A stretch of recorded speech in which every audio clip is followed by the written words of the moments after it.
Con la creación de un futuro mejor sigue siendo una misión de la revista Mujeres, incluso después de 63 años reinventándose en cada contenido que comparte con sus lectores. Del tema seguimos conversando en la tarde de hoy. Me acompaña la directora justamente de la revista. Es todo un placer conversar con Marily Zayas. Qué bueno que estás con nosotros en esta emisión. Hablamos de los orígenes de la revista Mujeres, de los desafíos que enfrenta y vamos a seguir comentando de esta publicación porque es que mantener en la revista Mujeres los principios de un periodismo ético revolucionario desde y para las mujeres constituye también parte del rigor que tienen ustedes en la formación también de una nueva generación de periodistas. Efectivamente, yo creo que Mujeres tiene un reto importantísimo, no solo el periodismo ético y revolucionario, sino también pensando en un periodismo con perspectiva de género. Un periodismo además que se caracteriza por tener principios feministas. Es un periodismo que no habla solo de mujeres, sino que habla de mujeres, de hombres, de diversidades, de disidencias sexuales. Es un periodismo que además está en contra de todos los tipos de discriminación y además visibiliza todos esos procesos. Es un periodismo que en los últimos tiempos ha acompañado todo este proceso legal que ha impulsado el gobierno cubano, acompañado con la Federación de Mujeres Cubanas, y que además se tiene que diversificar y aportar más porque la sociedad cambia y cambian los retos de las mujeres. Decía Isabelita Moya que el mayor reto era pensar que las mujeres lo habían logrado todo, y eso mismo nos pasa con el periodismo que hacemos, que está transversalizado con una realidad y con una visibilización. Yo siento que a veces, por ejemplo, si vamos a hablar de violencias de género, yo creo que la revista tiene que ser una líder a la hora de informar de cómo hacerlo y de por qué hacerlo y de prevenirlo, desde sus redes sociales, desde sus páginas, e incluso tiene que lograr que la manera de interactuar con sus públicos, que hablamos de que era más cercano a las comunidades, etcétera, sea también una manera de acompañar a las personas para saber qué hacer en cada momento. Es decir, no basta con la información, no basta con el análisis periodístico. Es decir, hoy nosotros llegamos a la comunidad con una ruta, por ejemplo. ¿Qué pasa con una mujer que tiene violencia? ¿Dónde puede ir? ¿Cuáles son los teléfonos? Es parte de ese periodismo que también estamos tratando de hacer hoy. Es un periodismo activismo, es decir... Exactamente, sí, y más comunitario y más cercano a las comunidades. Porque yo digo que sí, que también desde Mujeres se desarrolla un activismo cercano a todo este proceso. E incluso muchas veces yo decía que muchas veces las periodistas como que les corre por las venas. Y es una manera también de comprometerse con el medio y con el trabajo que se hace. Ahora mismo estamos viendo aquí en esta pantalla la publicación digital que es hoy, la revista Mujeres. Vi que tenían un podcast también por ahí, así que ustedes están buscando todos los formatos disponibles para comunicar, para hacer periodismo. Desde Mujeres en marzo decidimos que nosotras podíamos salir también como un podcast. Un podcast que decidimos llamar radio, porque además es el sueño. Era un sueño de Isabel Moya, hacer una radio con perspectiva de género. Y entonces así le llamamos La Casa Violeta, pensando en aquellas mujeres que fueron las primeras que estuvieron en tiempos de revolución en la radio, pensando en Violeta Casals. Y entonces ahí como que jugamos con el nombre de Violeta y así le pusimos Casa Violeta, también por lo que significa la casa, el espacio de acuerpamiento, de cercanía, y bueno, por el color que también tiene que ver con todas las luchas que tienen que ver con los temas de género. Y entonces la Casa Violeta está saliendo ahora de manera quincenal. Tiene secciones varias, muy cercanas a la revista, porque también es una manera de llevar las revistas a otros nichos de público. Es decir, que nos escuchen en toda Cuba de otra manera, pero que también que nos escuchen fuera de Cuba de ser necesario. Casa Violeta, la primera radio online feminista de Cuba. Exactamente, ese es su eslogan, la primera radio online feminista de Cuba. Bueno, interesante el propósito, hay que acercarse a esta experiencia, voy a indagar mucho más, porque me parece que sería bueno divulgarlo, porque hay que intercambiar estas opiniones, hay que escuchar a las mujeres que se encargan de estudiar el feminismo en Cuba, su expresión y también compartirlo. Hace algunos instantes o durante toda la entrevista has estado mencionando el nombre de Isabel Moya. Isabelita, bueno, periodista, investigadora, profesora y directora durante más de 30 años de la revista Mujeres, y poco antes de partir hacia la eternidad expresó que la revista Mujeres me permitió conocer a mi país y a mi pueblo y a las mujeres de mi pueblo, que son las grandes heroínas de la nación. Ellas han ido aportando no solo saber, valentía y fuerza, sino algo que es muy importante, la identidad.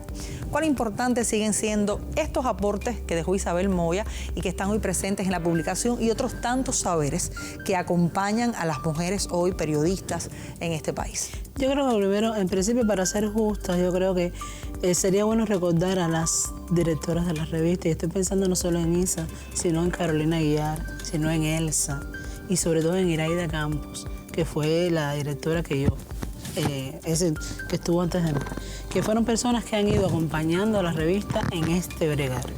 Mujeres tienen una historia hermosa, que por supuesto ellas están en condiciones de contar de una manera más cercana, más... también pensar, yo diría, en aquellas mujeres que han aportado y siguen aportando a la revista, que hoy están jubiladas, reincorporadas, como es el caso, por ejemplo, de Orica Rubio, y otras que se mantienen acompañándonos en el trabajo, como Marilis Suárez, como es el caso de Gladys Ewe, como es el caso de María del Carmen Mestre. Yo creo que este es el reto de mujeres para toda la vida, el hecho de conocer a esas mujeres y hacerlas visibles. Y una de las cosas bonitas que ha pasado en estos tiempos es que Mujeres está regresando a visibilizar las realidades desde todas las partes de Cuba.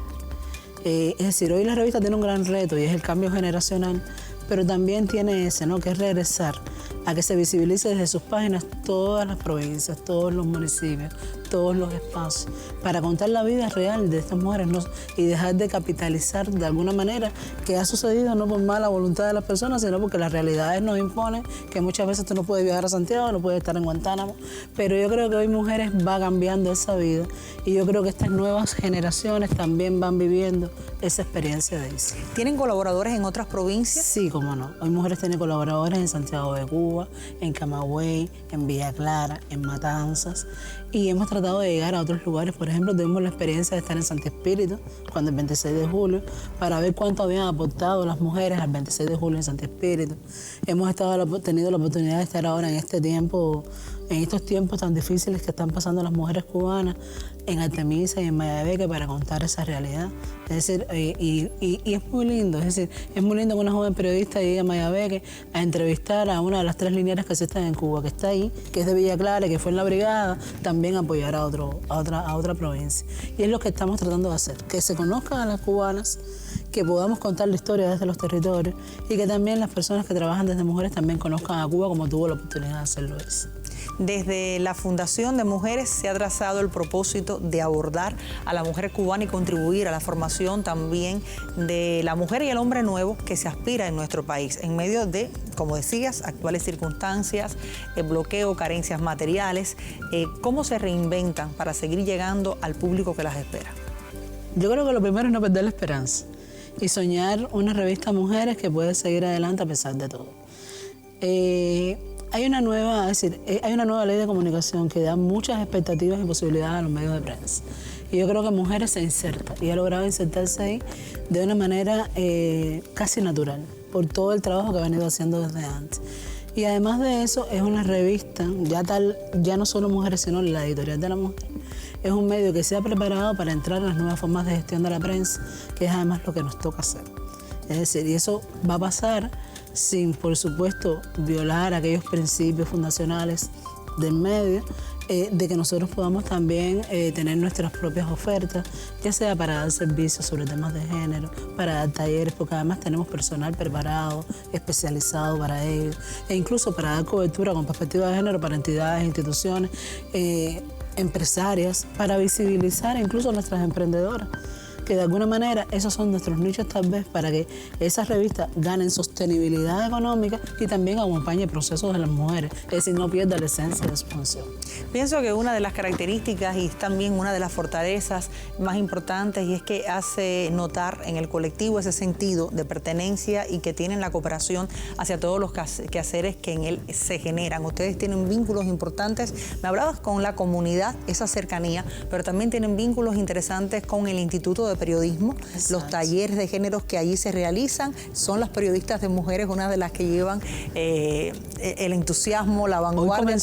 Hoy comenzó uno el de violencia de género, que se hace todos los años para preparar a los medios en función de esto que hablaba, ¿no?, de cómo íbamos a dar la cobertura a los 16 días de activismo contra la violencia contra la mujer.